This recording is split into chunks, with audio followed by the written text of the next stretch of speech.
Hi guys, for today's video, try natin sagutin yung 2024 LET exams. Um, Meron akong ballpen dito at saka ito. Susulat ko dito yung tama kong sagot. Okay, let's start. Which of the following level of education institution is not covered by the Code of Ethics for the professional teachers? O ano yun? The choices is tertiary, preschool, secondary, and elementary. So I think it's tertiary. Okay. Okay, yung sagot ko. Oh, tama ako. Oh my God. Oo. Kasi hindi talaga bilang yung tertiary sa Code of Ethics ng Education kasi like the course, there is only a course of, elementary, secondary, at saka yung he said that teachers for mga preschool, kinder, gano'n. Which regulatory bodies gives accredited programs, policies, and standards to be implemented in the basic education? So the choices is PRC, CHED, TESDA, and the DepEd. I think DepEd, regulatory body gives accredited programs, policies, and standards to be implemented in the basic education kasi, so DepEd. Yan natin guys. Oy, DepEd! Tamang sagot ay DepEd, oh. This provides free elementary education. This is an act. I think the choices is AO46, RA7722, A0134 of 1937, Education Act of 1940 provides free elementary education. Ay, wala ako guys, na late ako. A quiz is classified as formative test, placement test, diagnostic test, or summative test. Quiz is classified as formative. Formative, yes. Just tingnan natin. A yung formative. Oh! Oh my God! It's correct. To evaluate teaching skills, which is the most authentic tool? To evaluate teaching skills, which is the most authentic skill? AC test, observation, discharge, non-restrictive testing. I think observation, kasi evaluate teaching skills. Which, oh my God! Tama ako guys! Oh my God. The study of how children grow and mature is called infants, tantrum, milestones, child development. The question is study of children grow, so it means that child development, so D, kasi child development infants, it's the baby pa yun, nasa womb pa yun ng mother. I don't know what is tantrum. And milestone is, oh my God, tama po guys. Child development. It has a numerical value and can be measured along a continuum. O meron daw siyang numerical value. Numerical value, it means that it has a number value. Can be measured along continuum. Dichotomous, ordinal variable, interval variable, or nominal variable. I think C, kasi interval has a numerical value. Interval is a number. Ay! Tama ako. Teachers create innovative ideas and effective solutions to the arising problems as a whole. Flexible, multi-skilled, critical thinker, or creative problem solver. Teachers create innovative ideas and effective solutions. I think critical thinker.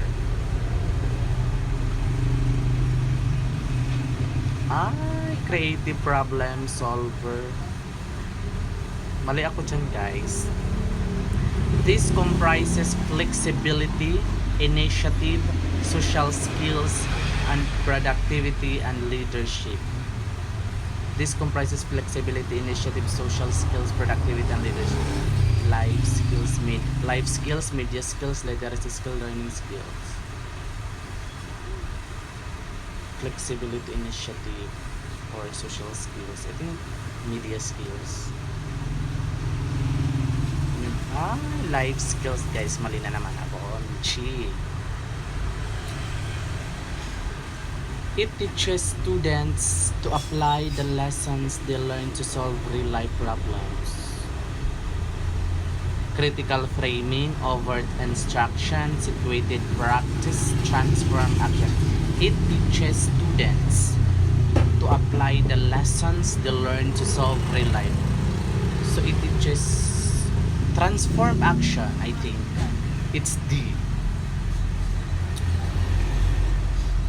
Transform action. Oh my God! Ayun. Transform action ang tama ko, guys. The ability to make original ideas that have value and the ability to see the world in new ways. The ability to make original ideas that have value and the ability to see the world in new ways. Social literacy.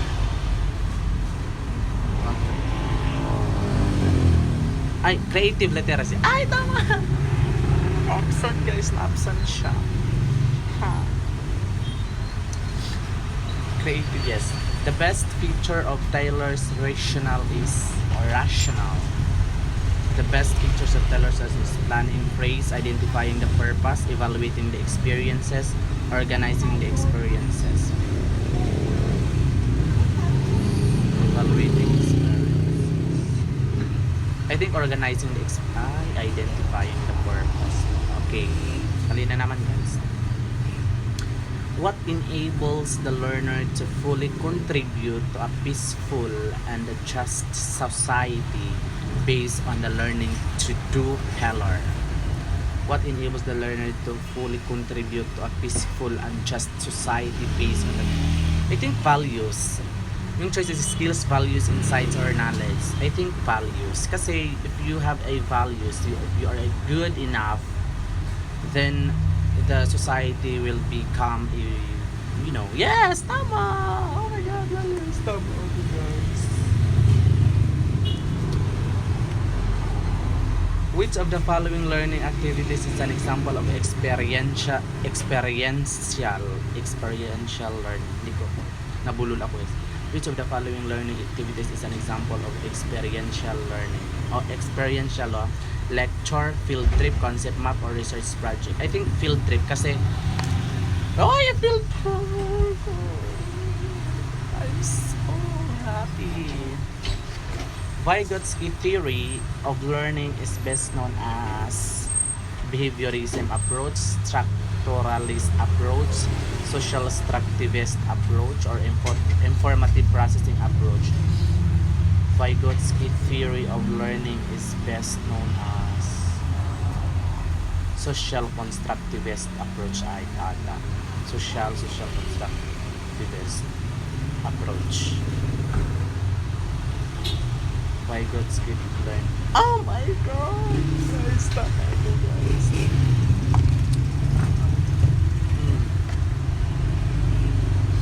Number. Which of the following software is best used to find information online? Photo editor, spreadsheet, search engine, or word processor? Search engine. Following software is best used to find information online. So, search engine. Oh my God! Tama ako, guys. It's search engine. Respond to the needs of industry. Which one do schools focus on? Respond to the needs of industry. Which one do schools focus on? Humanities, technical skills, social relationship, or basic literacy skills? Social relationships. Relations pala. Ay, nagtapos na.